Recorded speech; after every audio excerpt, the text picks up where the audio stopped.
All right, so what do we got going on here? We've got a couple of things going on here. The first thing we've got is just to finish up what I didn't finish yesterday. And that does relate to the homework that's due Wednesday just a little bit. So let's have a look at that. Shut a couple things down here. Here we go. All right, let's go on.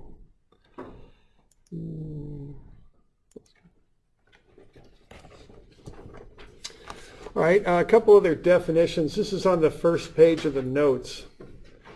All right, now for those of you online, I've been getting a number of questions about where things are. So why don't we just take a quick look on that for those of you online. Here's the Moodle page, okay? And, for statics. Now what I've got are downloads, okay? So what I have in here, hang on this. Okay. All right, so what I've got in here in Moodle is I've got where the online people would submit their homework, okay? That's a link right there for the online people to submit their homework. What you would do as an online student is scan one assignment as a multi-page PDF. For this one, it's probably just going to be a single page, so, it should be pretty easy. But in the future, there'll be many, more than one page in an assignment. Scan it as a multi-page PDF, and then you can upload it through this link, okay? And it looks like that, and well, you get something different than I do, but you'll get a link where you can upload your assignment through there. Now for everybody, what I've got there is an assignment list, okay? So not only do I have links for online students to submit homework, I've got a list here of the homework itself, and I haven't updated this. I'm sorry, I started the term, but everything along the line, I'll have a due date, and then I'll have the numbers that are due. So 112 should be up above that line. Okay, so 112 should be up above that line. All right, now if you need some of the handouts that we're working with here, the first thing you got to do is, you need to get the packet from the bookstore here at some point. But for those of you online, I've got both the notes and the homework problems, a few of them online here. So here, the homework is right here under the homework downloads.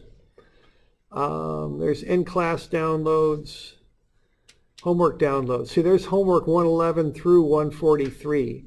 So I've had some people asking me, I can't find 112. It's because it's in that one assignment, 111 through 143. It's the second one down. It's just a lamp hanging on a wire or something like that. We want to find the load in the wire, okay? The cable. All right. So that's where the homework is, okay?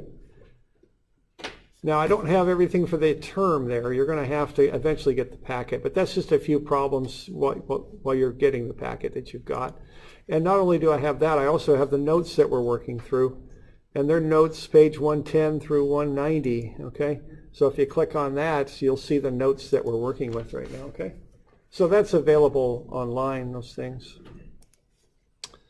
All right, so let's finish up those notes we were working on.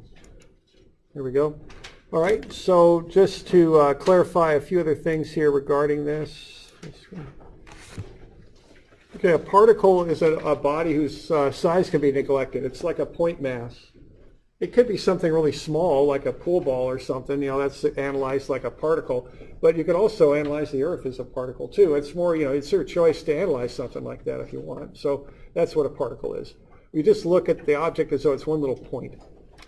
Okay, we talk about rigid bodies here. Those are an object whose parts members do not deform or move in relation to each other. Generally speaking, in this class, we assume everything's a rigid body. It doesn't deform. When we get into strength materials, we'll get into deformation a bit, but we're not going to do that yet. So we assume things are rigid bodies. It simplifies how you analyze things a bit. Okay, a concentrated force is a force acting at a specific point, kind of a guy wire, So quite often we'll turn that into a vector, just a force in a given direction. A distributed force is a force that acts over an area, quite commonly drawn as a series of arrows. So when they designed this building, when they look at the walls, they design those for a given wind load, which would be a force per unit area. That's a distributed load, as opposed to a single force in like a specific location. We're looking at the whole force on a wall, or looking at a snow load on a roof or something like that. That's a distributed load. All right, now something that relates to this number 112 is a safety factor. That's a factor that magnifies the design force. So it's pretty simple. You just apply the safety factor to the design load, okay? You increase it by a certain amount. So a safety factor is what they do. They account for things that you're not confident that you know. So unanticipated forces. Maybe your fabrication of your material isn't perfect, you know. Back in the old days when they made iron, the quality varied quite a bit. So you couldn't just say, I know it's, you know, the strength of this stuff is exactly this. You kind of, it's a range. So you shoot low and use a safety factor. Okay, you increase the load to account for these unknown factors that might cause problems. Generally speaking, in structural, as I remember, everything is factored up by 40%. So whatever they think that is the loads were in this building, they increased them by 40% and then designed the building for 40% extra. That's referred to as a safety factor. Okay, so that's all a safety factor is. It's normally speaking, it's applied to the load. You just jump it up by a certain percentage, and it just accounts for all these things that we don't really know. Okay. So would a safety factor to just be double it? The weight required? That's all it means. Just double it. Yeah. Okay. Okay. You know, so there we go. So a safety factor, if you got a safety factor of 1.5, if you actually are going to support a 200-pound weight, you double it. Or not double it, I'm sorry. And in this case, you go up by 1.5. So instead of a 200-pound weight, you treat it as a 300-pound weight. And then you design the stuff bigger than it needs to be. And engineers like that because it makes us sleep a little easier at night when we got stuff, you know, sized up. Okay. So that's all a safety factor is. No big deal there, okay? So we good with that? We got any questions on that? Okay. All right, so you've got a problem here to be working on, right? So we good? So it's 112. So let's have a look there and see if there's any questions on it. See what we got. There we go. So we got a 400 kilogram light fixture. You know, that's over in the Benton Center there. You see a lot of these kind of hanging lights. Often they're kind of, you see them in, I don't know, commercial type buildings. They seem to use these a lot because the ceilings are kind of high, so they hang stuff down. Determine the force rating of the cable in newtons and in pounds. Use a safety factor of 2. So all that means is double. You know, whatever answer you get, double it and design it for that.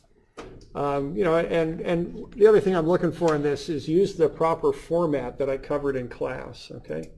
The format that I handed out, you should be following that. So you should have your name and that information on the top. You should have a sketch.